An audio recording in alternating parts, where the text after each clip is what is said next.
Welcome to Under 90 Minutes. Di mana bumi dipijak, di situ langit dijunjung. Mungkin istilah ini masih relevan dengan dunia bisnis saat ini. Istilah barusan berkaitan dengan pembahasan pada video ini. Faktor lain agar bisnis menjadi sukses adalah dengan memperhatikan kondisi lingkungan bisnis. Lingkungan bisnis memiliki andil dalam mempengaruhi kecepatan pertumbuhan maupun perlambatan pada kegiatan bisnis. Oke, mari kita bahas. Lingkungan bisnis sendiri dibagi menjadi dua. Ada lingkungan makro dan juga mikro. Lingkungan makro ini biasanya disebut sebagai lingkungan eksternal. Dibagi menjadi beberapa. Pertama, ada lingkungan ekonomi. Kondisi ekonomi di suatu wilayah dapat mempengaruhi aktivitas bisnis. Adapun kondisi ekonomi yang dapat mempengaruhi aktivitas bisnis diantaranya adalah stabilitas ekonomi, inflasi, daya beli masyarakat, pertumbuhan ekonomi, dan masih banyak contoh yang lainnya. Yang kedua, lingkungan sosial budaya. Lingkungan sosial budaya berkaitan dengan adat istiadat, kebiasaan masyarakat, di mana perusahaan tersebut beroperasi. Dalam konteks ini, perusahaan harus bisa menghormati sosial budaya yang ada di tempat tersebut. Jangan sampai perusahaan berkonflik dengan masyarakat hanya karena tidak menghormati adat istiadat yang ada di daerah tersebut. Yang ketiga, lingkungan politik dan hukum.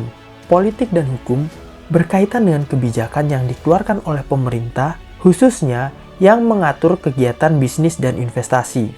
Contohnya bisa berupa kebijakan bunga bank, tarif pajak, maupun kemudahan dalam berinvestasi. Yang keempat, lingkungan teknologi. Lingkungan teknologi berkaitan dengan perkembangan teknologi di bidang industri yang bisa dimanfaatkan untuk meningkatkan produktivitas. Contohnya, sebaran internet yang luas di Indonesia, ditambah lagi dengan masyarakat yang memiliki kemampuan membeli smartphone. Hal ini memicu perusahaan berlomba-lomba membuat produk layanan maupun jasa yang memanfaatkan penggunaan teknologi, sehingga muncul perusahaan seperti Gojek, Tokopedia, dan masih banyak contoh-contoh lainnya. Lalu yang kelima, lingkungan global. Kondisi global saat ini berpengaruh terhadap aktivitas bisnis. Krisis global akan mempengaruhi banyak negara, di mana negara-negara tersebut memiliki banyak perusahaan, dan perusahaan tersebut secara otomatis akan terdampak dari krisis global yang sedang terjadi. Contohnya, krisis kemanusiaan yang ada di Ukraina, di mana krisis Ukraina mempengaruhi pangan dunia.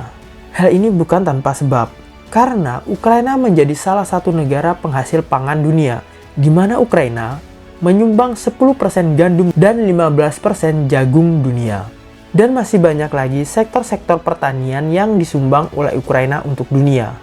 Di mana ketika krisis di Ukraina terjadi, maka perusahaan-perusahaan yang menggunakan bahan baku yang berasal dari Ukraina akan mengalami kesulitan. Lalu bagaimana dengan lingkungan mikro? Lingkungan mikro sendiri dipengaruhi oleh beberapa hal. Yang pertama ada supplier atau pemasok, yang kedua ada customer atau pelanggan, yang ketiga ada kompetitor atau pesaing, yang keempat serikat buruh, yang kelima employee atau karyawan, dan yang keenam adalah pemegang saham. Jadi, faktor-faktor di atas menjadi pertimbangan perusahaan untuk mengambil kebijakan. Jadi, kira-kira faktor apa lagi yang dapat mempengaruhi perusahaan? Coba tulis di kolom komentar.